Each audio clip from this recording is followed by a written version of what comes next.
नमस्कार. Swami Vivekananda College of Management Science and Arts वरून जनसंवाद व पत्रकारिता विद्या विभागातर्फे संचलित सर्व दर्शकांचे मी आशिका बोरवार हार्दिक स्वागत करते. मंडळी, गणेश उत्सव हा आपल्या संस्कृतीचा एक महत्त्वाचा अंग आहे. लोकमान्य टिळकांची गणेशा उत्सवच्या मागची जी संकल्पना होती ती संकल्पना आज त्याच धर्तीवर वरुड शहरामध्ये घेण्यात आलेली आहे.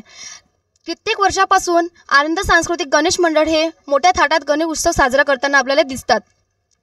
तर आज आपल्यासोबत आहेत वरुड शहरातील ज्येष्ठ पत्रकार तसेच आनंद सांस्कृतिक मंडळांचे सदस्य माननीय श्री दीपकजी खंडेलवाल साहेब तसेच हर्षल दादा गुल्हाने साहेब आपल्या इथे उपस्थित आहेत. आज आपण त्यांच्याकडून माहिती जाणून घेऊया. नमस्कार सर. नमस्कार. SVC न्यूजमध्ये तुमचे खूप स्वागत आहे. सर, मला सांगा की आनंद सांस्कृतिक गणेश मंडळ ही कधीची स्थापना आहे आणि त्याची प्रेरणा तुम्हाला कुठून मिळाली? आनंद सांस्कृतिक गणेश मंडळाची स्थापना 1971 मध्ये वरुड नगर परिषदेने या ठिकाणी केली होती आणि आज या मंडळाला 54वे वर्ष सुरू आहे. नगर परिषदेने 25 वर्ष इथे गणपती उत्सव साजरा केला आणि त्याच्यानंतर नगर परिषद कार्यालयात तो गणपती गेला.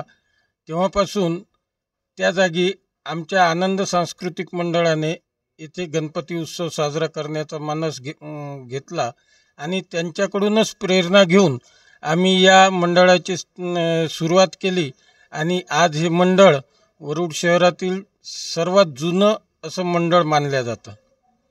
धन्यवाद सर. सर, या आनंद सांस्कृतिक मंडळांच्या स्थापनेमागचा काय उद्देश आहे?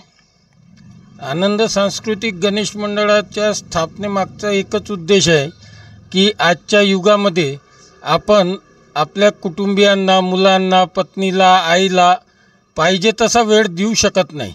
मात्र या उत्सवाच्या माध्यमातून आम्ही सायंकाळच्या सुमारास 7 वाजल्याच्या नंतर सर्व महिला आपला स्वयंपाक करून या मंडळामध्ये येतात. सर्व मुलं शाळेतून येतात. वृद्ध लोक इथे असतात. बालगोपालांची गर्दी असते आणि सर्व कुटुंब मिळून सायंकाळच्या सुमारास दररोज आमच्या इथे कार्यक्रम असतो आणि त्या कार्यक्रमामध्ये सर्व कुटुंब एकत्र येत असल्याने कुटुंब एकत्रितपणा हा यातून मिळतो आणि मोबाईलपासून 2 ते 3 तास ते दूर राहतात. आमची संकल्पना अशी आहे की लहान असो की मोठा, त्याचं मोबाईलपासून जितकं दूर राहता आलं त्याला तितकं दूर त्याने राहायला पाहिजे. म्हणून आम्ही आमच्या मंडळामध्ये सतत कार्यक्रमसुद्धा आयोजित करीत असतो. सर, बालगोपाळांसोबत महिला भगिनींचा सहभाग तुम्हाला या उत्सवामध्ये कसा मिळतो? बालगोपालांसह महिलांचा उत्साह इतका असतो की आम्ही 31 तारखेला रक्तदान शिबिर घेतलं होतं. त्या रक्तदान शिबिरामध्ये 49 महिला सहभागी झाल्या. मात्र दुर्दैवाची बाब अशी की त्या 49 महिलांमध्ये केवळ 3 महिलांचं हिमोग्लोबिन ओके होतं. म्हणून त्या 3 महिलांनी रक्तदान केलं आणि इतर 46 महिलांना परत जावं लागलं. म्हणजे रक्तदान शिबिरामध्ये महिलांची संख्या खूप कमी प्रमाणात असते. मात्र त्या दिवशी आमच्या इथे 49 महिला आल्या आणि 51 रक्तदान युनिट झालं आमच्या इथे. आमच्या 3 महिला भगिनींनी रक्तदान केलं आणि 48 पुरुषांनी रक्तदान केलं. त्यामुळे सहभाग महिलांचा अफाट असतो. सर, इथे कोणकोणते सामाजिक उपक्रम या मंडळाद्वारे राबवले जातात? यावर्षी गणेश उत्सवाच्या सुरुवातीला पहिल्याच दिवशी आम्ही पर्यावरणपूरक अशी गणेशाची मूर्ती मोरावर विराजमान असलेली गणेशाची मूर्ती इथे स्थापन केलेली आहे. त्यानंतर दुसऱ्या दिवशी आम्ही या मंडळामध्ये आरती झाल्याच्या नंतर सर्व गणेश भक्त, महिला, पुरुष, युवक, युवती आणि बालगोपालांना आम्ही वृक्ष प्रतिज्ञा दिली आणि वृक्ष संवर्धन आणि वृक्षारोपण याबद्दल त्यांना आम्ही माहिती दिली होती. त्याचप्रमाणे तिसऱ्या दिवशी आमच्या इथे महिलांची संगीत खुर्ची आणि भजन संध्याचा कार्यक्रम आयोजित करण्यात आला होता. चौथ्या दिवशी आम्ही आमच्या मंडळामध्ये एका आंब्याच्या झाडाचं वृक्षारोपण करून परिसरात 10 वृक्षांचं वृक्षारोपण केलं. त्यानंतर 31 तारखेला आम्ही येथे रक्तदान शिबिर घेतलं. त्यामध्ये 51 युनिट रक्तदान झालं. त्यानंतर 6व्या दिवशी महालक्ष्मी भोजन होतं. त्यामुळं त्या दिवशी आम्ही कार्यक्रम आयोजित करू शकलो नाही. आणि काल आम्ही इथे चित्रकला स्पर्धा घेतली होती. त्या चित्रकला स्पर्धेमध्ये 42 विद्यार्थ्यांनी सहभाग घेतला होता. आणि प्रत्येक स्पर्धकाला किंवा प्रत्येक सहभागी झालेल्या विद्यार्थ्याला, महिलेला आमच्या मंडळातर्फे आम्ही बक्षीससुद्धा देत असतो. त्याचप्रमाणे आजसुद्धा आमच्या मंडळामध्ये रांगोळी स्पर्धा आहे. काल जी चित्रकला स्पर्धा होती त्याचे विषय होते पर्यावरण आणि स्वच्छता. त्याचप्रमाणे आजची जी रांगोळी स्पर्धा आहे त्यातही 2च विषय आहे, स्वच्छता आणि पर्यावरण. त्यानंतर उद्याला आमच्या इथे जे काही कार्यक्रम गणेश उत्सवामध्ये झाले त्या सर्व गणेश उत्सवाचे बक्षीस वितरणाचा कार्यक्रम राहणार आहे. आणि अनंत चतुर्थीला आम्ही गणेश विसर्जन मिरवणूक काढणार आहे. सर, हा सार्वजनिक उत्सव असल्यामुळे इथे कोणकोणत्या प्रकारच्या सोयी सुविधा उपलब्ध आहेत? हा अति महत्त्वाचा प्रश्न आपण विचारला. आणि आपण आता वरुड शहरात फिरत आहात, प्रत्येक मंडळाला भेटसुद्धा देतात. तर हा सगळ्यात महत्त्वाचा मुद्दा आहे. कारण की हा उत्सव सार्वजनिक आहे. आणि सार्वजनिक उत्सव करीत असताना त्या मंडळामध्ये सुरक्षेच्या दृष्टिकोनातून काय, तो आपण विचारलेला अति महत्त्वाचा मुद्दा आहे. मी आपल्याला सांगू इच्छितो की आमच्या मंडळामध्ये 24 तास पुजारी असतात.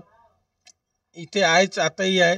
रात्री 3 वाजता ते समोर बसलेले आहे. रात्री 3 वाजता जरी पोलिसाची गाडी आली तर आमचे पुजारी इथे असतात. त्यांच्याकडे व्हिजिट बुक असतं. पोलीस आल्याच्या नंतर तिथे व्हिजिट करतात. त्यासोबतच आमच्या इथे एक सुरक्षा गार्डसुद्धा आहे.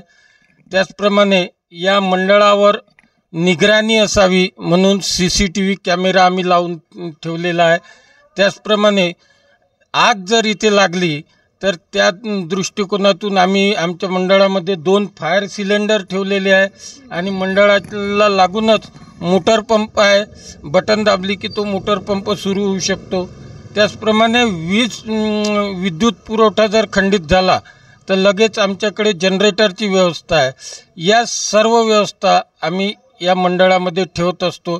दुर्दैवाची बाब ही की वरुडात आज 13 गणेशोत्सव मंडळ आहे.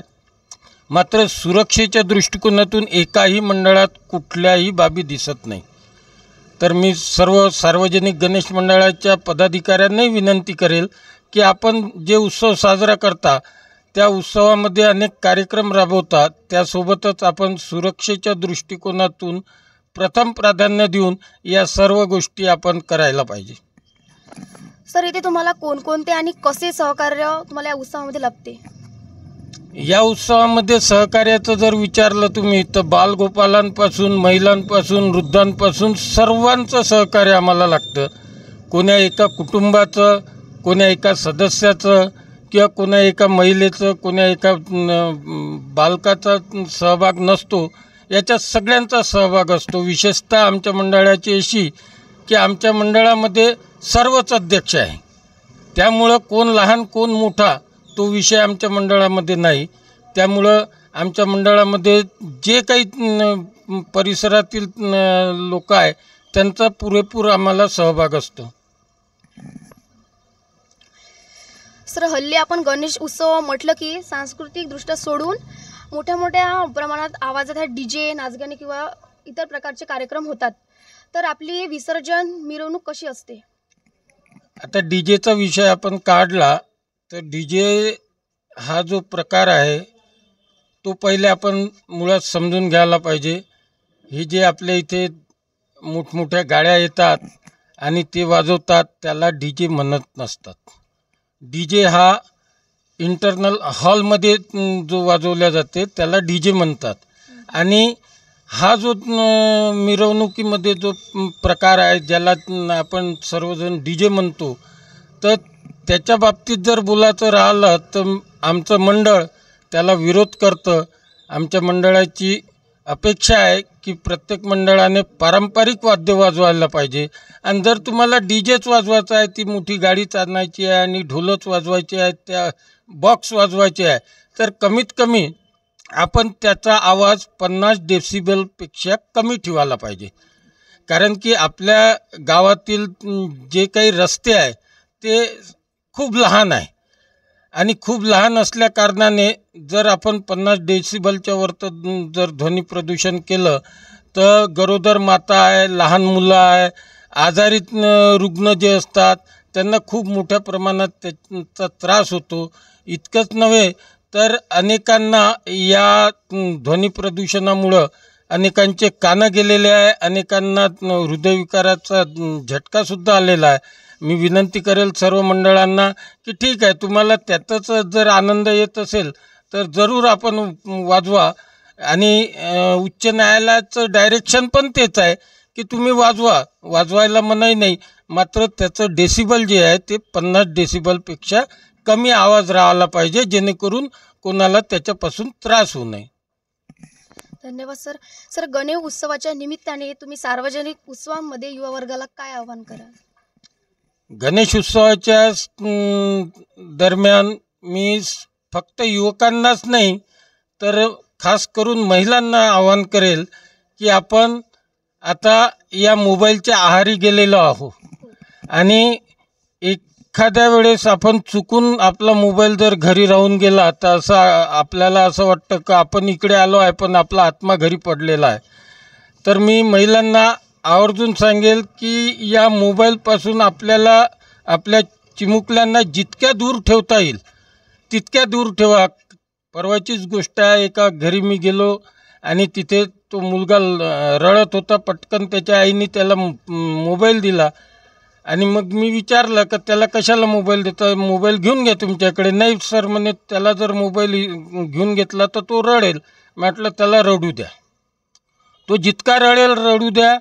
1 दिवस रडेल, 2 दिवस रडेल, 3 दिवस रडेल आणि त्याच्यानंतर तो सुधारेल. मात्र त्याला सुधारण्यासाठी तुम्हाला सुधारणे गरजेचं आहे. ते असं गरजेचं आहे की जर तुम्ही आई वडील जर त्याच्यासमोर मोबाईल घेऊन 2 घंटे 4 घंटे 5 घंटे जर बसत असाल तर तो सुद्धा तुमच्याकडे पाहून मोबाईलची मागणी करेल.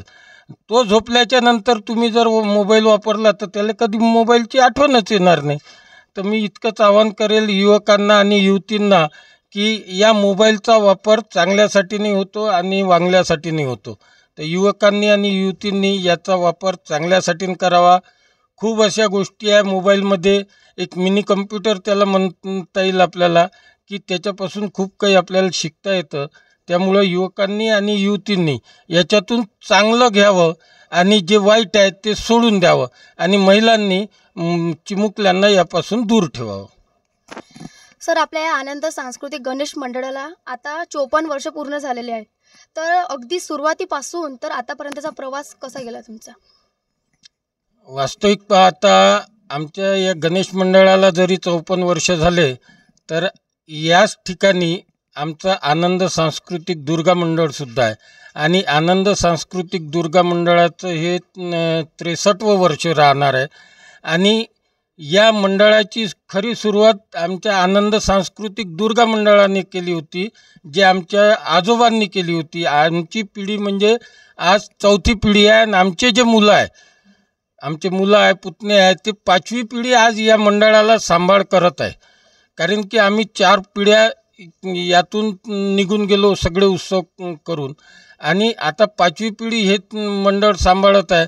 आणि हे मंडळ सांभाळताना या मंडळाला आपण वरुड तालुक्यात कुठेही जर विचारलं की कमल मोगे कुठे येत होती, तुम्ही वाठोळ्याला विचारा, पुसल्याला विचारा, लोणीला विचारा, बेनोड्याला विचारा, तर ते सांगतील. आमच्या मंडळाचं नाव आजही त्यांच्या तोंडावर आहे. जे 70 वर्ष 80 वर्षाचे म्हातारे आहेत ते तुम्हाला सांगतील की मोठा भाजी बाजारमध्ये ते मंडळ आहे. खूप सुंदर असे इथं नाटक व्हायचे, गाढवाचे लग्न वगैरे अशा प्रकारचे नाटकं व्हायचे आणि 25 पैशामध्ये आमच्या मंडळामध्ये दररोज जेवणाची व्यवस्था राहायची. आणि आताही रात्रीच्या आरतीनंतर दररोज प्रसाद असतो आमच्या इथे, आणि देवीमध्ये सुद्धा असतो आणि गणपतीमध्ये सुद्धा असतो. त्यामुळं लोकांचा खूप सहभाग असते.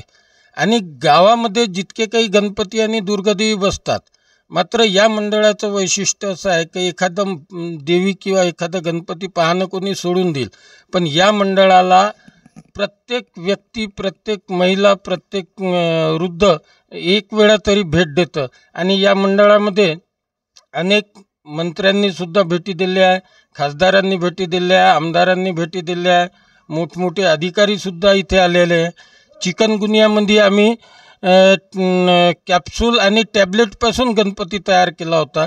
आणि ज्या ज्या प्रकारच्या परिस्थिती असते त्या प्रकारे आम्ही त्या मंडळामध्ये कार्यक्रम राबवत असतो. आता वरुड नगर परिषदेद्वारा पर्यावरणपूरक गणेश उत्सव स्पर्धेचं आयोजन केलं आहे, आणि त्या आयोजनामध्ये आमच्या मंडळाने सहभाग घेतला. आणि पर्यावरणासंदर्भात जे काही उपक्रम आपल्याला राबवता येईल ते उपक्रम या गणेश मंडळाने गेल्या 10 दिवसामध्ये राबविलेले आहे. धन्यवाद सर, तुम्ही आमच्या SUC न्यूज चॅनलला या मंडळाबद्दल अतिशय आवश्यक माहिती दिली, त्याबद्दल तुमचे खूप खूप आभार. धन्यवाद. तर आज आपल्यासोबत आहेत आनंद सांस्कृतिक गणेश मंडळांचे सदस्य हर्षलदादा गुल्हाने. आज आपण त्यांच्याकडून या मंडळाबद्दल माहिती जाणून घेऊया. तर दादा, आपण आनंद सांस्कृतिक मंडळ हे स्थापन करावं याची प्रेरणा तुम्हाला कुठून मिळाली? आनंद सांस्कृतिक मंडळ म्हणजे हे मंडळ नसून आमचा परिवार आहे. यामध्ये आम्ही तेली, कुणबी, मारवाडी, गुजराती आणि गुर्जर, बारी समाज हे सर्व समाज होऊन आम्ही आमचा आनंद मंडळ म्हणजे आमचा आनंद परिवार तयार झाला आहे. इथे आम्ही दुर्गादेवी, गणपती म्हणजे सर्वात जास्त आम्ही म्हणजे मोठ्यात मोठे कार्यक्रम आम्ही इथे साजरे करतो. आणि मंडळाची स्थापना म्हणजे आमच्या वडिलोपार्जित मंडळ स्थापन झालं आहे. तसंच आमचं जसं आनंद सांस्कृतिक मंडळ आहे, तसं मोठा भाजी बाजार, तसंच आमचा श्री मोठा मारुती देवस्थान म्हणून आमचा एक परिवार आहे. धन्यवाद. दादा, तुम्ही आतापर्यंत कोणकोणते सामाजिक उपक्रम राबवले आहेत? आमच्या मंडळामध्ये सामाजिक उपक्रम म्हणजे सर्वांना उपयोगी असे उपक्रम केले आहे. लहान मुलांना आम्ही कोणता छंद कसा लागेल आणि संस्कार कसे होईल यावर सर्वात जास्त आमच्या मंडळाचा भर राहतो. धन्यवाद. तर आज आपल्यासोबत होते वरुड शहरातील ज्येष्ठ पत्रकार आणि आनंद सांस्कृतिक गणेश मंडळांचे सदस्य माननीय श्री दीपकजी खंडेलवाल साहेब सर, तसेच युवा उद्योजक सदस्य म्हणून हर्षलदादा गुल्हाने इथे उपस्थित होते. त्यांनी आपल्याला या मंडळाबद्दल अतिशय आवश्यक माहिती दिली, त्याबद्दल त्यांचे खूप खूप आभार. धन्यवाद.